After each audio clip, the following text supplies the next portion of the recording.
I'm Christa Hill. And I'm Renee Matsella. And we are the founders of Tacit Edge, a tech education company dedicated to shifting the demographics of women and visible minorities graduating into product management at top companies around the world. And this is our podcast, Product for Humans, where we explore the human side of product management. We'll answer all your burning questions like, what is product management? What is a product? How do you get started? And why do you belong in product management? That's right, because you belong.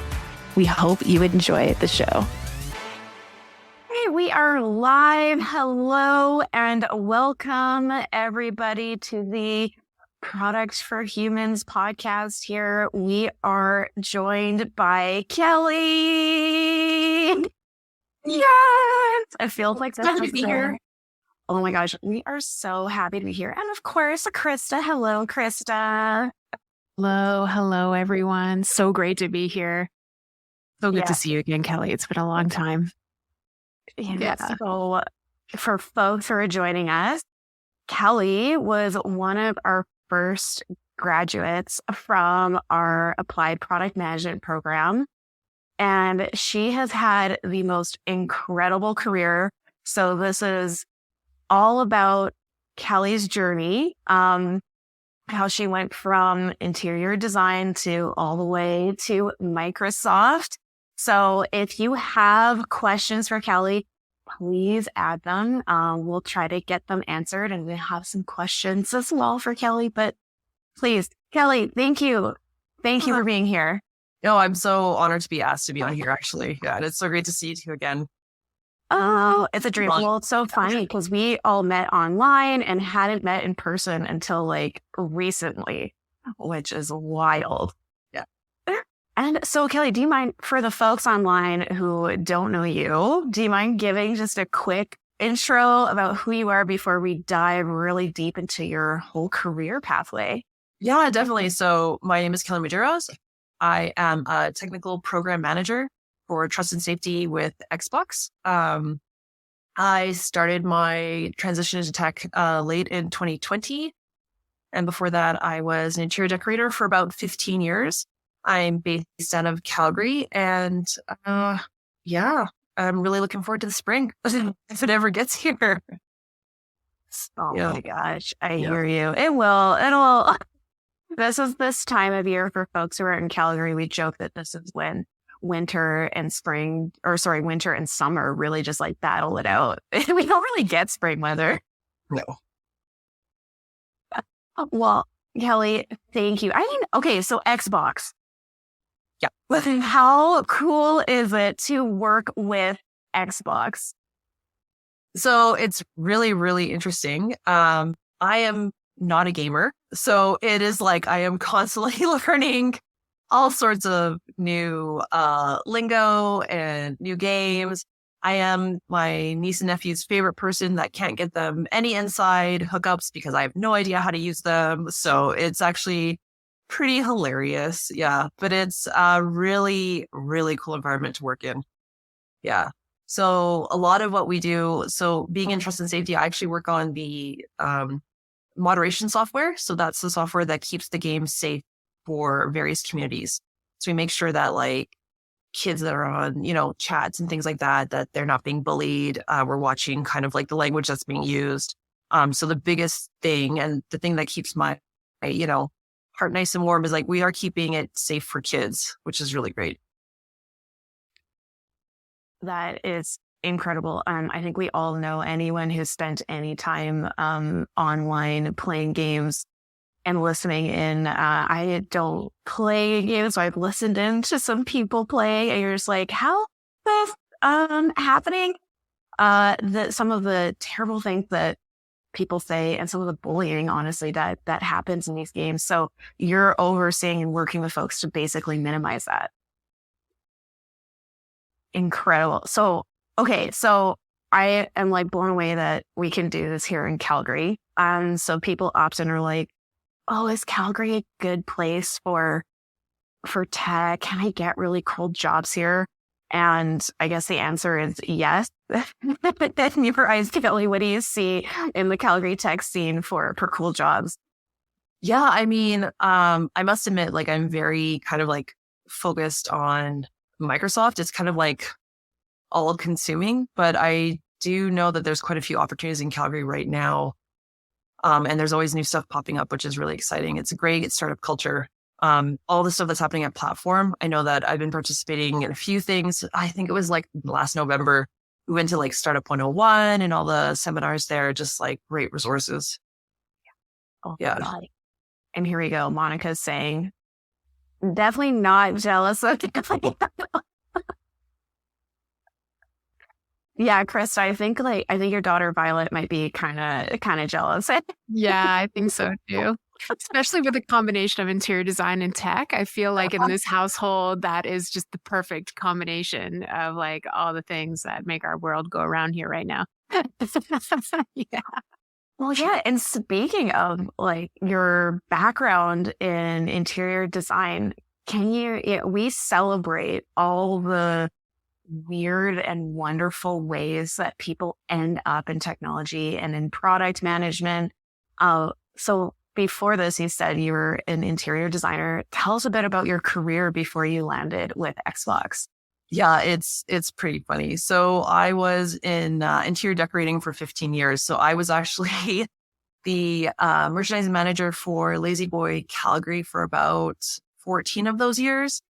So I worked as a buyer. I was setting the stores. I would go on buying trips and kind of like set the layouts and the color trends that were going to come into Western Canada. Yeah, it was crazy. I would do like commercial installations. So I had a bunch of show home accounts and I would help the designers with procurement on that end. I had like a little team of merchandisers and we would kind of set up like our day to day and figure out, how we were going to transition the floor between different color trends. So it was definitely a different type of environment. That being said, it was through that I kind of got to learn a little bit more about project management. So basically I was helping out with the renovations that were happening at each of our store locations. And I kind of got to learn a bit more about that process and methodology. And that actually led me to the path that I am here now, which is pretty neat, actually. Wow. And so, a lot of folks that come to us, they are like, oh, yeah, I want to pivot into product management, but I've never done it before. And then we look into their backgrounds and we're like, yeah, you have. And I think, Kelly, like you're a perfect example of this, where your product, you were really responsible for making them, for commercializing and making them successful. So when you look back at your background, do you see, actually, I've been a product manager this whole time? Yeah. And even so the biggest thing for like a product manager is like delivering value and listening to customers and finding those pain points. We do it so subconsciously in other areas, like in sales, in retail, that you don't even acknowledge that it's actually a really essential skill. It is. And you obviously, how did you like hone that skill in your years where you were working as an interior designer? I think I've always been a little bit of a people pleaser, and I actually am an okay active listener. And so I think that's kind of like, I always see the glasses half full and I want to make sure everyone's okay. And I care about people's, problems. And I think that level of emotional intelligence and empathy really goes a long way. And it is actually like a really good soft skill where that you can transition as you kind of like look at, maybe I don't have more of the technical, but I do have those softer skills that will make me successful. And we think, I don't know if you agree, but we tend to think that some of those more people-oriented skills are what really sets great product people apart. What do you think? Oh, I totally agree. Like, I love the name of your podcast, like Product for Humans, but you're building product for humans, and humans are really emotional based, and they have so many things that they're dealing with in their day to day, and the technology is there to help. Right? It's at the end of the day, you are trying to help people. It's so true. And I'm so curious, Kelly, because we get folks who are a lot coming into our practice asking, I want to get into tech, but I don't know the names of the roles. I look at them and I just don't see myself because it's not obvious. Like when you hear the word product manager, the first thing that comes to mind is like a cereal box on a shelf in Safeway. And you think, is that what I'm going to be doing? So can you share with our audience, how did you discover that the role that you thought might be for you was actually called a product manager? Like, how did you put those pieces together for yourself? Yeah, I mean, it's kind of interesting because I do see myself as kind of like a hybrid between product and project. I think that's where I myself really thrive. And it's been like a really long journey of trial and error. So I always talk about how I fail forward, right? You gotta try something out and then see what sticks. But at the same time, also, as we're on this journey, it's kind of like understanding who you are as a person and aligning those values with that role, right? And also, like, the great thing about product management is that you can really tailor yourself to it and kind of make yourself adaptable and make yourself agile, that you can kind of like work with your different cross-functional teams and collaborate together so that everyone is successful. It's not just based on yourself. You are providing skills that will make the entire team and product process successful. And I think that's something really important that we need to consider when we're like, oh, I just don't have X, Y, and Z, and I don't think I really fit here, and I don't believe in these things. It's like, no, you're working with people. It's not just the tech. It's the working with like your customers. Do you care about that? Do you care about your users or like your stakeholders? There's a lot that goes in there that I think people should like reconsider. Yeah. And I'm curious, like with the advent of generated AI here, where do you see that role of humans as we're moving forward? So we know Microsoft is leading in a lot of this work. What have you seen and how has that been impacting that human approach to product? Yeah, so I see AI as another tool to make humans successful. I know there's a lot of fear going out there. And I think I do have a little bit of advantage because I am working for Microsoft, and just with like our partnership with OpenAI, the work that we're doing with GPT, we're really got like a AI focus moving forward. But just seeing it in my own work streams, I kind of see it like the next level of spell check, where it's an easier way to like, and I keep putting it that way. I've said this to my colleagues as well, where it's just like, it's just going to make our work either a little bit more efficient, a little better. We're going to be leveraging things that we didn't have before, but it'll make our own outputs sometimes easier or like streamline them a bit more. And then I think it'll be less fearful for people to start engaging with these tools. The whole, it's going to steal my job. It's not going to steal your job. It's going to make your job maybe a little different, but it also make it a little easier. And I think once we embrace those opportunities, it'll be better for everyone. Not that I'm like pushing AI on everybody, but I'm just saying it's like the next step for spell check. Like it's just going to help you with your grammar, give you a bit more context, right? So it's such a great way of phrasing it, because that pretty much like resembles how I use it on my desk every day. It's spell check plus, like helping me with some writing and just making my delivery of an idea a little bit more clear, or maybe allowing me to rephrase it in a way that I couldn't see my way to rephrasing it in such a way. But ChatGPT helped me with that reframe, right? Like, and you think about all the work that we do, Kelly, so much of it is, again, like you said, connecting with other humans, making sure that we understand the problems that we're solving, not just the features we're building, but the problems first.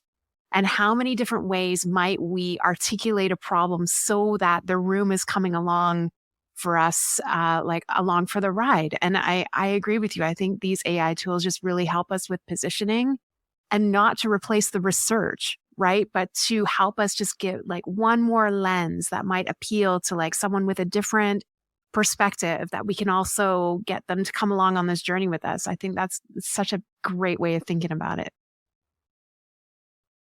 Yeah. And from someone who like is at one of the top companies for this, I think it might be helpful for folks who are on the outside looking in, being like, oh my gosh, how is this going to change my life? To hear someone from Microsoft, like, it's really a great spell check, Is that what's the attitude within Microsoft? Is it a similar? Oh yeah, it's full speed ahead. Like I have a running joke. I'm just like, if I hear Copilot, you have a drink, right? So it's just like it's constantly being reiterated. Like, these are the tools. These will help you out. These will make you better. And it's like, it's good. Right now, I don't have any real issues with adopting these new workflows. Yeah, well, hyper user friendly. I just keep thinking back, like, people used to do calculations by hand until the calculator came, and we haven't had a major revolution to help us with the written language since, I don't know, word processing. Since Clippy. Since Clippy. Another favorite from Microsoft, right? You can get like Clippy sweaters for like Christmas and stuff, like the ugly Christmas sweaters. Yeah. We need to get that. This is the second time Clippy has come up in the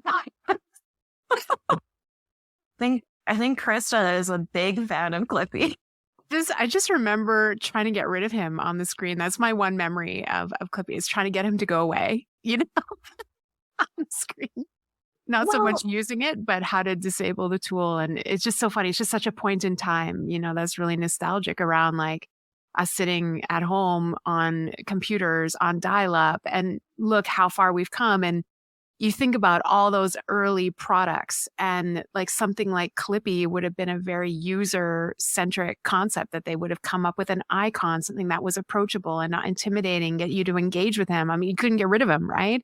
So it's one way to look at user, just gathering data around how folks use products. So from a product management lens, that's why I like him. It's such a, it's a nostalgic turn for what we think of as like user interaction with a piece of software, right? Yeah. Well, and now we're back to like Clippy 5.0 with the AI chatbots, right?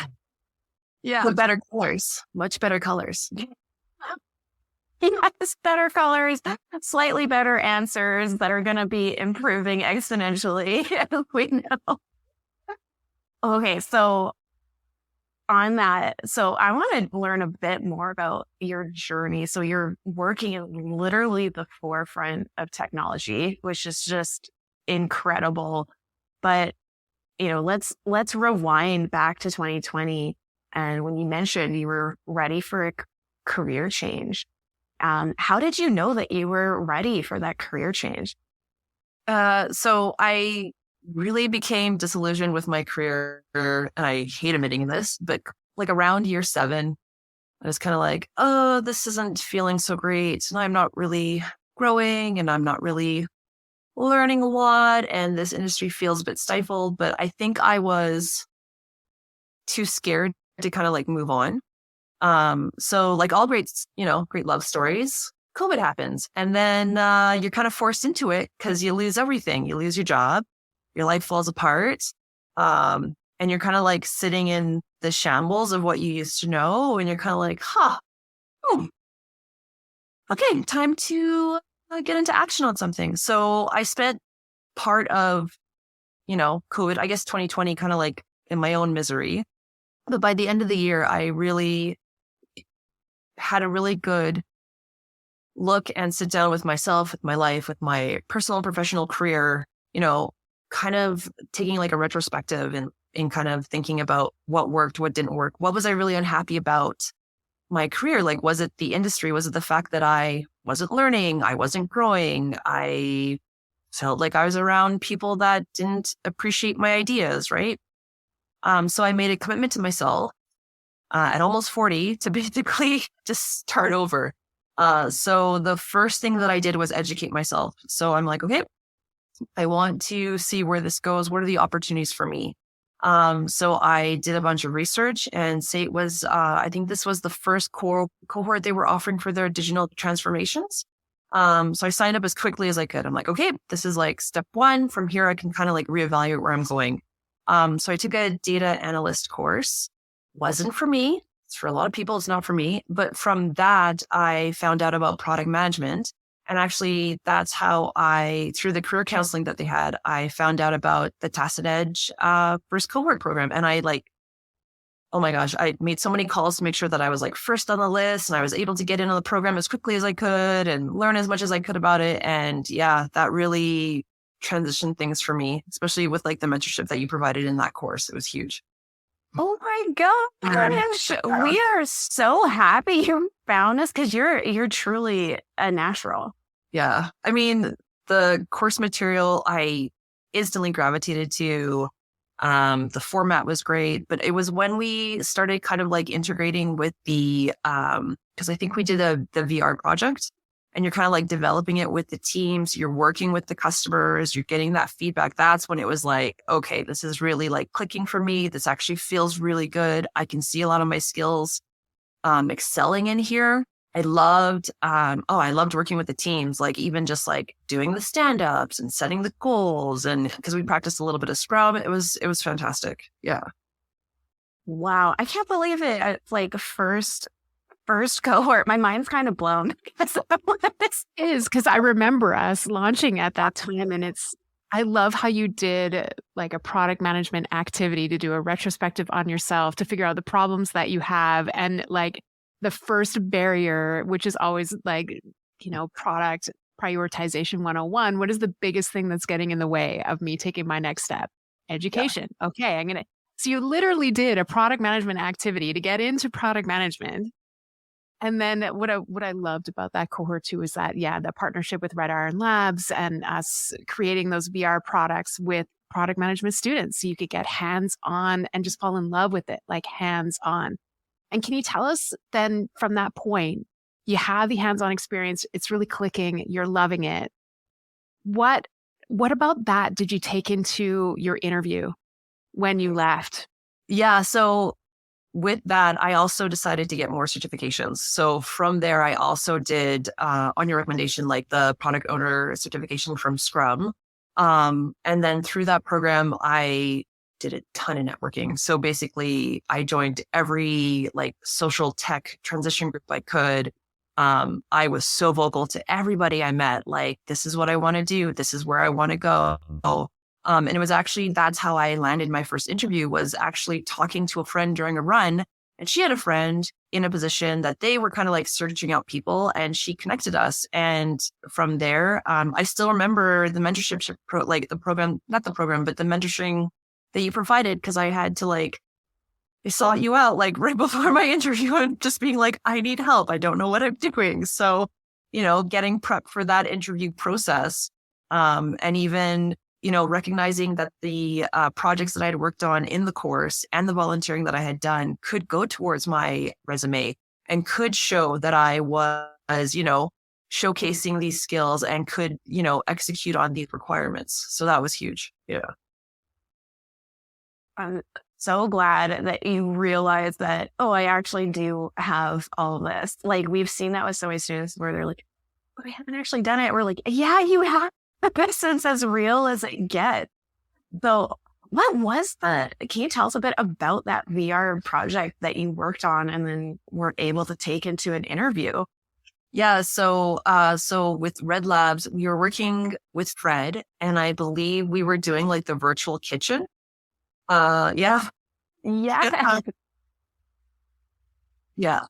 Our team was fantastic. So they had taken all the, I want to call them components, but I know that's the wrong word for the term. I don't do a lot in VR, but they're kind of building out the kitchen, and you would have kind of the walkthrough of what a professional kitchen looked like, and just kind of how they had everything to scale and kind of what you could expect. And I think there was even some testing requirements for that as well. So through that, I could demonstrate that I, had interactions with, Fred was the contact at State. I had interactions with them developing their values. So basically, what was the value that I was delivering? Also kind of the project plan, what our schedule was, were we staying on schedule, were we staying on budget, but also the product development. So this was what was really important to the user. This is kind of the value that we provided for them. This is the solutions that we found for them. Because at the end of the day, you're looking at your outcomes, right? we are the why. Why are we doing this? So I was able to demonstrate why we were doing that for the client and how we were able to solve that problem for them, which was, I mean, I had a lot of help there, but it was really good to kind of like see that and kind of be able to kind of explain that out in an interview process. Yeah. And so what did you see the biggest problem was that making a VR commercial kitchen solved? So I think it's really interesting because there was like a reluctance for the product adoption because he was so in love with the AR technology that he was building. We kind of had to like kind of sell him on like how this experience would be better for his students and how it would give them kind of like the full effect versus the augmented reality that he was so accustomed to using. And I think we were able to get him as like an early adopter for that, which I know was like kind of one of the, not the pushback, but kind of like one of the things that he was kind of like not too crazy about. Like the team did such a great job in kind of converting him on that. Yeah. And then oh, go ahead, Christa. I just remember him being such a huge fan. Like once you got him over that hump of like the augmented reality was everything that he had known. And let's talk about like the type of stakeholder persona that like a Fred represents, right? Tradesperson, long time in industry, instructor, but deep down wanted to be on the forefront of technology that was just now possible because he wanted to have the coolest, the latest, the greatest thing in his classroom. So once he got over that it was VR, that was that next thing, I remember him just like, he was all in, like just, rolling up his sleeves, like, let's get this done. And then when the project was over, he's like, no, we're going to keep going. I just remember at the end, just like, yeah. He never missed a meeting that we had with him because we would always have like our kind of reviews and check-ins with the clients. He never missed a single one. We got so much great feedback from him. Oh my gosh, it was awesome. Yeah. That's so cool. And then so the students went in and they basically could go and see like a commercial kitchen in VR, know how it would be set up, know how they'd like interact. And what were what kind of students were using the VR product? I want to say the Red Seal Chef program. Yeah. I'm not mistaken. Yeah. It's so cool. I like when we hear about the products that people get to work on. So you went from working with Red Seal Chef students, building a VR experience where they can experience a commercial kitchen anywhere and get used to the look and feel of a commercial kitchen. Fast forward, now you're working in helping kids have a safe environment while using Xbox. Yeah, it's actually kind of crazy when you put, we don't give ourselves credit on like the different lives that we live. Like, it's really funny. Yeah. Well, yeah. And even before that, you were building interior decorating products, really. Yeah. Like a room, a space is a product. It fills a need. It solves a problem for someone. Yeah. Just so cool. And so after that, you had your interview. Sorry. So I was able to get an interview with Two Hat Security, which was a moderation software company based out of Kelowna. And I had 5 interviews within 1 week, which was insane. I basically was interviewed by every member of leadership, in addition to the development team that I would be working on, product team that I would be supporting. Yeah, it was just crazy. And then I was hired right away. Like, it was very, very whirlwind. Yeah. So by July 1st, I was employed with Two Hat. Wow. Yeah. So they obviously, like, when it works, it works. Yeah. Yeah. And so what experience from your background was the most helpful in that interview process? I think, a lot of it, I think, has to do with me being a little bit more extroverted. And then kind of, yeah, I'd have to say a lot of it I did leverage from like my design background, just in like supporting people, my customer experience, kind of, and then also that little element of like project management where I could show my organization skills. I had like the Scrum certification. So I already knew like a lot of the methodologies that we would be kind of like adopting throughout those processes. So I think those all really helped in kind of securing that role.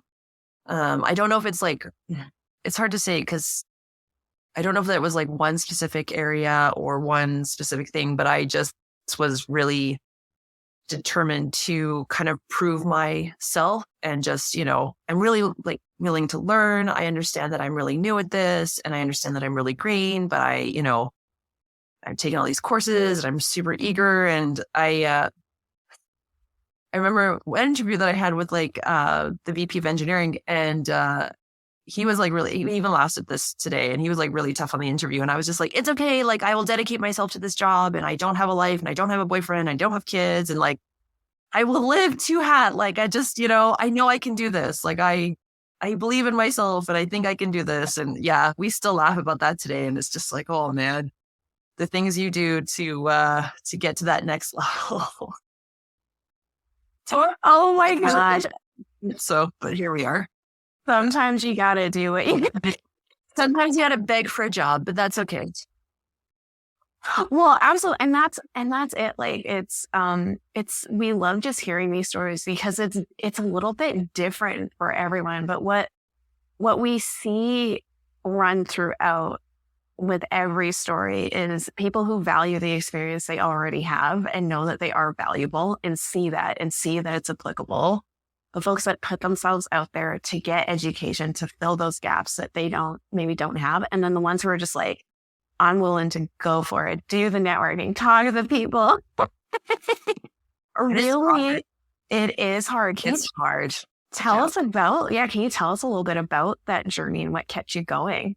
Yeah, I think the biggest thing was kind of like realizing that I was the only one that could do it. And so I was afraid to fail.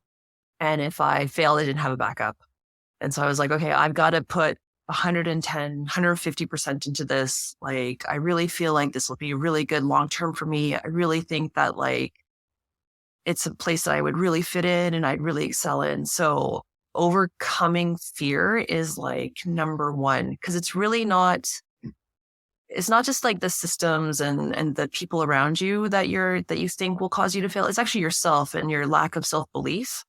And I know, and I'm like a bit of a special case. Like I don't have a family that depends on me. I am, I don't have kids. I don't have dependents. So I'm a little freer in that regard. I can be a little bit maybe more reckless in some of the choices that I made. But at the same time, it's like, you have to kind of do it. Like it's you that's stopping you, right? Like if there's a will, there's a way, and you'll find a way to get it, to make it happen. So yeah, overcoming fear is the biggest thing. Yeah. I love how you made a bet on yourself, right? And if we go back to Kelly 2020, that in her retrospective, if you were to write out a Post-it note that's going on her wall, what would you write? Like, I am the problem. But that means I am the solution, right? Yeah. Yeah. Yes. Yeah. And then also like ask for help. Yeah. Yes. For help. And what did asking for help look like for you? Yeah, it was researching education programs. The best advice I got was talk to everybody. Talk to a person that you think might be in a role that you would really like. Talk about their experiences. How did they get there? Seek out the support, ask for the mentorship. People don't know what you need. You have to be more vocal and talk. Yeah. Yeah. I love that. Like put yourself out there. We see this all the time, like with our folks looking for product work or entrepreneurs. It really is. It's like, just keep going, keep on going. And when things are tough, like how did you pick yourself up to just keep going? Because it is tough. Like it's really hard to, because we all, you get those bouts of depression, or your anxiety is like through the roof and you just don't think that you can do it anymore. But like, take a pause, break down the problem. What's the smallest part of the problem that I can tackle? And then once you start kind of like breaking it down into like little pieces, you start getting somewhere. You may not see, the sun, or you may not see over the hill, but at least you're kind of like getting up there. That would be my biggest piece in that regard, is just break it down, smaller problems. What's the smallest problem you can tackle today? Product management for life. Right? Yeah. It says, but Kelly, everything that you're saying is like, it's how I run my household here. What can we do this afternoon for free if we're lucky? Like, I just moved in with my boyfriend, so that's been an adjustment. And I always find that I'm just like, what is the one thing that will deliver value today for the household that we can do to get there, And I'm just like, oh man. Oh, that's... It's okay. I see you. This is like, don't be ashamed. This is my life. We're talking about it. Oh no, we've all been there, but it is really it's the secret to success. I think we don't talk about this enough. It's not how much you work. It's not how much you grind. It's not, like the real true success is consistently solving small problems and just keeping going. And it's hard. Acknowledging it's hard sometimes. Yeah, it is. It is. Like sometimes, like he says, sometimes you don't see the results for what feels like forever. But then you look back and you're like, oh my gosh, I did that. Like, if you told yourself back in 2020 that you'd be working with Xbox, what would she say? Yeah, she'd be like, have another drink. Go home, you're drunk. Like, that's just not in the cards. Like, yeah. I'm like, try again. That's not real. No, that's it. That's it. And that wasn't even that long ago. That's 4 years ago. And look at where you are. Yeah. Oh my gosh. And then so when you started at Two Hat, what was that like? So that was baptism by fire. And drinking from the water hose. So Two Hat had a real startup mentality. So a little background. So Two Hat was acquired by Microsoft 6 months into when I started working there. So I started in July and we got acquired by December. And we, as a startup, you are delivering value as quickly as you can. You are fighting for market share as fast as you can. You're delivering as much as you can. And that was really hard. I was green. They knew I was green coming into the position. They knew I didn't have like a lot of experience, even though I was showcasing that I had these transferable skills and I had all these like past items that I had worked on. I still didn't have the experience within the actual technology realm. So I had a lot of support, but there wasn't like formal training. The tool was really complex. I didn't learn as much of it as I maybe could have. There was this huge kind of like learning steep into kind of like knowing things. So like I remember I had a project that was like really tough. We're building this tool that was supposed to be used by internal and external users, and everything was like going wrong. Everything was going wrong. Like the UI wasn't working. I wasn't checking in with internal stakeholders. I wasn't seeing what their workflows were like. I had no user acceptance testing. I didn't even know where to start. And like, it was just blender after blender after blender. And there was a point where I was like, I don't know if this is really, really working. Like, I don't know if I can turn this around. We did turn it around, and we kind of turned it around as a team. And, we had some really deep conversations. Like, I had conversations with like my management team and like my leadership team where it's like, what went wrong? We failed you. But having everyone kind of like taking ownership was really helpful. And I think you get that, or at least that was kind of like the experience that I had that made it really great. In that like, we're all here together, we're all accountable for X, Y, and Z, but we're also all here helping each other. And so that was really great as like my first kind of roll into this sport. It was hard, but it was really hard. Like there were some days that I was just like, I never like admit like crying to my manager and like crying on screen and just, like I'm going to get through this. But yeah, it's tough. Yeah. Oh, and I think we've all been there. Like when we're working for startups, scale ups, like, and it's just hard. It's just hard work. And I think that's why it's so important, like you said, the ownership of the team, where before we'd be like, oh, the product manager owns everything, or the product owner owns everything, and they're the person. And it's like, that is not okay. That's not okay to put on a single person. I was so happy to hear that your company was able to say, okay, yeah, no, this is hard. We all have a part in this, and we're all going to take accountability for what we can do. Yeah. Wow. And then so what was that process like getting to a good place? So I think a lot of it, I don't know if this like comes up a lot with your students, but just like the importance of communication. I am fully remote, so I never get to see my coworkers. I never get to go into an office. So you really want to put a lot of emphasis on communication. As a, product manager, like you are there to communicate the why. You're there to evangelize, you are the one selling the roadmap. You're the one that making sure that everyone is on board, but you also need to make sure that like you are hearing people out, and that,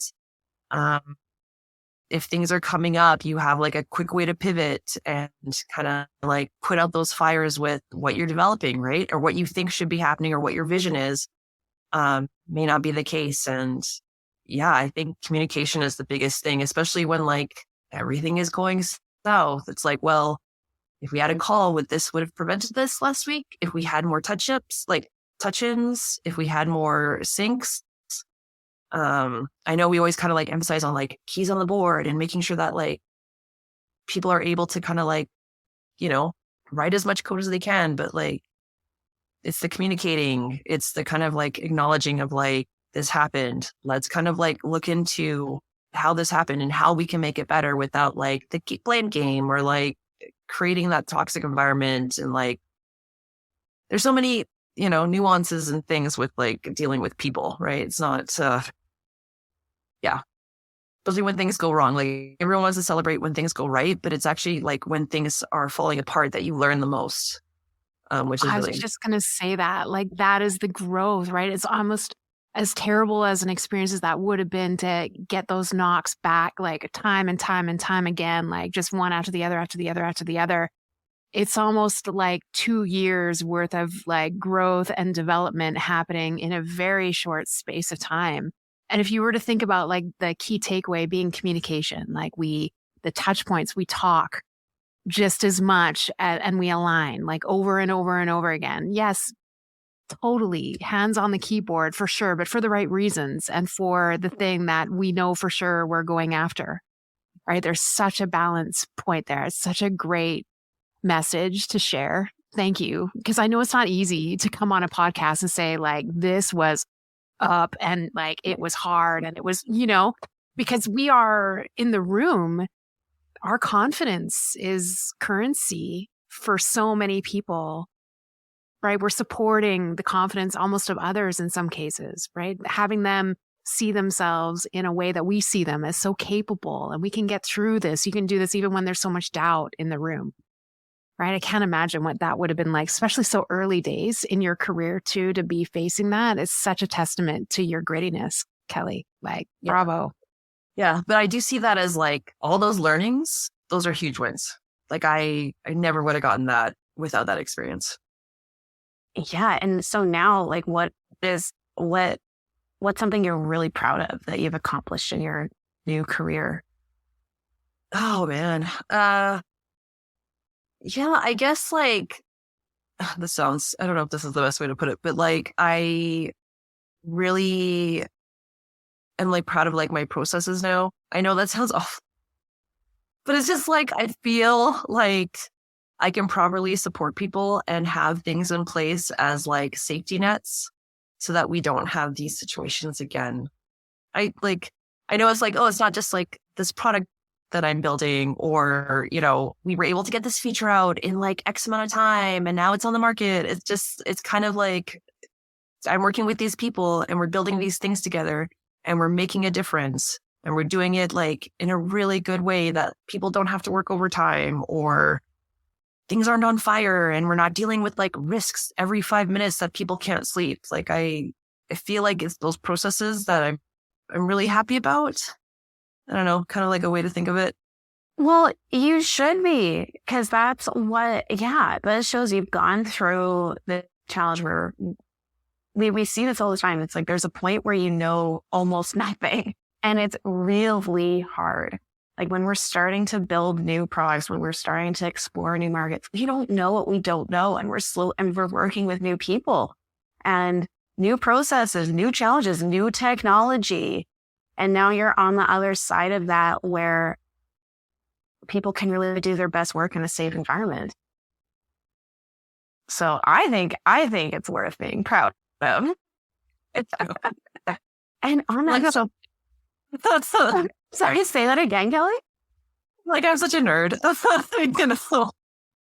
Well, I know, and I get it, and I see. We wear that as a badge of honor in product. Yeah, right? like, That's it. Yes. But it's creating that environment for them and giving them what they need, even though they don't necessarily know what those things are behind the scenes. Like there's so much about the job that's not in the job description that is about taking care of the people. Right? I remember when we talked for a full circle moment, at the very beginning of the conversation, you said like, I'm a bit of a chronic people pleaser. You have a radar for people being happy. And, that just extends to, sure, it can be a little unhealthy if that gets out of control, but I feel like it's something you're aware of, right? But then you see how that's actually something that makes you a really great partner in a team because you care. And that's why, that whole concept of product for humans is so important. It's like, these are humans building products. And if we're broken as humans and broken as a team, then we are going to ship. Right? Versus if we're really functional, we're aligned, we're connected, we're having a good time, bonus points, right? We ship gold. Yeah. Right? Because we're in it. I don't know. So much to be said for that. I think that's like one of the finest moments in a career when you can look back and say, like, I can do that. I can create that environment for people and it's part of my brand. So again, it's huge, huge as a badge of honor I would wear. It's not being a nerd. It's just being a good human being. Yeah. And so we've been asking Kelly all the questions. If folks have questions online, please submit them. Because Kelly, your career is just, it's so unique. It's so cool. And we know that this is just like the beginning for you. So please folks, ask away. And in the meantime, as people are typing out a question, I will ask another one. What was that transition like? Like, was the challenge really coming from going from 2Hat to Microsoft, or was it like, where was that challenge and what was it like being acquired by one of the biggest companies on the planet? Yeah. So going from a, scrappy startup to Microsoft is a whole, obviously I'm an emotional person. It's a whole ball of emotions. So it's super scary. It's super exciting. You have to pinch yourself. You think you're like in a dream, your dreams are coming true. And then all of a sudden it's like, you have a whole slew of like processes and expectations and problems on such a bigger scale that you had no idea about before. So my role changed as we integrated into Xbox. So Microsoft has like a role library. And so they would kind of like see where we were before and then put us into like this new one. So I went from being in a producer role to more of a program management. So now it's a lot of like product owner, project management. And then I'm also responsible for compliance, which was something that we never really had to deal with before. There's so many different things you have to think about before even going to, the staging environment or going to ship, right? Like is your product accessible? Are you meeting data governance? You have to think about, like the laws in different regions, such as like all the expectations from the European Union that you never would have thought of before. Like just the scale is massive. And even stakeholders that you didn't realize were stakeholders that you need to consider, but you didn't realize you need to consider because you didn't catch that the first time, or you didn't really identify who your proper user. Like there's so many things just because it is so much bigger, and there's just so many more products and people and processes to go through. Oh my gosh, how did you navigate that? It's still like a learning. Yeah. There's always new things. Yeah. Yeah. And so what do you find is, for someone who's interested in product, program, or as you said, you were a producer before. Producer is another word we hear all the time, especially in gaming, which is essentially equivalent, like very similar to product management. What do you recommend to folks who are interested in any of those roles around what should they be looking at if they're considering mid-size versus enterprise? Oh, that's a good question.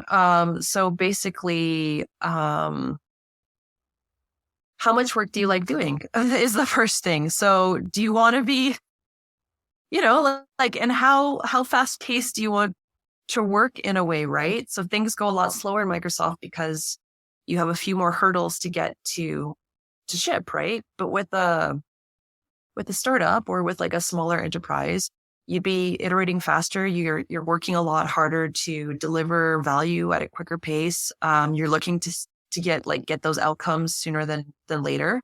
That can be very stressful to work in that environment. So I think that's something to sort of consider, and also like research the company. Are your values aligned with the company? Do you believe in what they're putting out there? Do you believe in how they approach their users? Do they, are these values that you align with and that you can support? Because you're going to be spending a lot of time there, and you're going to be having to really evangelize and believe in what you're doing and believe that, your solution is right for the users that you care about. Are these all in alignment? Is the roadmap something that you really believe in as well? Is this the path that you want to go forward in? I'm the biggest, educate, research, talk to people, find out if this is like a good fit for you. Some people don't really like startups. They're just too volatile. Yeah.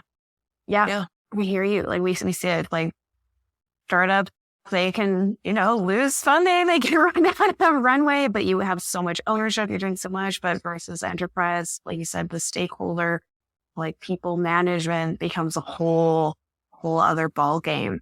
So it really depends on what you're excited by. And what are you excited by, Kelly, in your role now?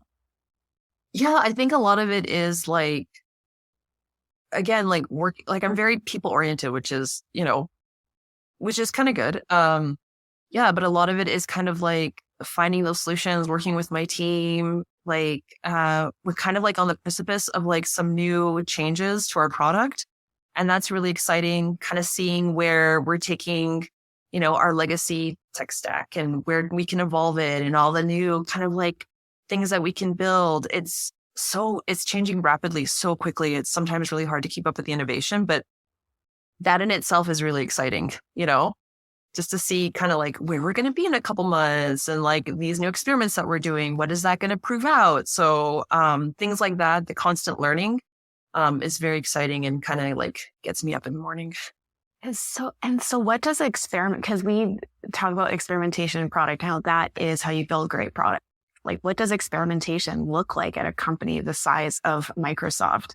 Yeah, so a lot of it is kind of understanding user needs, what the market trends are, and kind of figuring out best ways to kind of make a solution more efficient, making sure that we're meeting also certain metrics, certain requirements. Company this big has really established clients, so you want to make sure that you're still meeting their needs with this new innovation that you're wanting to try out. So even though your business strategy may be one thing, you want to make sure that's still in alignment with your customers as well. Yeah. A few more cooks in the kitchen, but also some more knowns. Some more knowns to work from. All right, Kelly. Well, we're nearing the end of this conversation. So I want to give you the last word of what would you say to anyone who's interested in changing their career and exploring product management? What advice and just anything you have to say to them? So biggest thing is you cannot do it alone. And it takes a village. So start aligning yourself with people, start meeting people, educating yourself, learn as much as you can, and then really leverage those around you. That is like, and it's a really good learning about yourself, like get to know yourself and really see if it's like a good fit, what the requirements are, and kind of go from there. Can't wait. I mean, we celebrate you and your journey. It's been a huge honor for us to even just be in your sphere. I think just even being a part of your story in any small way. And it was really fortuitous that you were looking just at the right moment, that we were literally like probably 3 weeks into lifting this program, probably would have been around the time frame. Renee and I were just like, it was a glint in our eye about what we thought it could do and what it might represent people who had that question, how might I become a product manager? And so for those of you who are listening, the program that Kelly, crossed paths with, and that's how we met, was the SAIT Applied Product Management Program, which really gives you just that, the ability to try and fall in love with the problems that you're solving and then finding your way in how you fit in that conversation and how you work cross-functionally with teams to bring that vision to life of what the world will look like when you solve that problem with either technology, people, products, services, whatever that combination of things may be. And Kelly, I have to say, like, I'm so incredibly proud of you. Just like, I remember how much of a bet that was for you. And, it was a huge risk for you. And we know that. And we're just so proud of you that you bet on yourself, that you believed that you could do it, even though you didn't have any proof yet. You just did it anyways. And you saw yourself the way that we saw you, which is like incredibly adaptable, wildly in tune with people's needs and what they need, right? You knew how to solve problems. You work incredibly well with cross-functional teams. Like, the natural abilities that you brought to this role were just sensational. And we're just, again, so thrilled for you that 4 years on, you can be on a showroom floor at Lazy Boy, and working at Xbox is freaking incredible. And yeah, we're just proud to know you. That's all I wanted to say. Yeah, if it wasn't for your mentorship and that course, I don't know where I would be today. Like, kudos goes out to Christa and Renee. Like, honestly, like, you have been so fundamental in my success. Like, I'm constantly singing your praises whenever I can for anyone that's like interested in product. Yeah. I just want to say thank you so much. Yeah. Oh, thank you. Thank you, Kelly. Well, we just created the processes and you took it and ran with it. Yeah. Yeah, I owe a lot to you guys, so thank you so much. Yeah. Thank you. All right. Thank you everyone who joined us today for this LinkedIn Live. Such a pleasure, Kelly, and we'll absolutely be talking again. Bye, everyone. Thanks, everyone. Have a great day. Enjoy your long weekend. Thank you so much for listening. We hope you enjoyed this episode. If you did, rate and review this podcast, and you might find your review in a future episode. Please subscribe to Product for Humans wherever fine podcasts are downloaded. To get more information about Product for Humans and our content, please visit our website at tacit-edge.com, tacit-edge.com. We'll see you next time. Okay? Should we do it one more time? Sweet. Yeah, let's do it.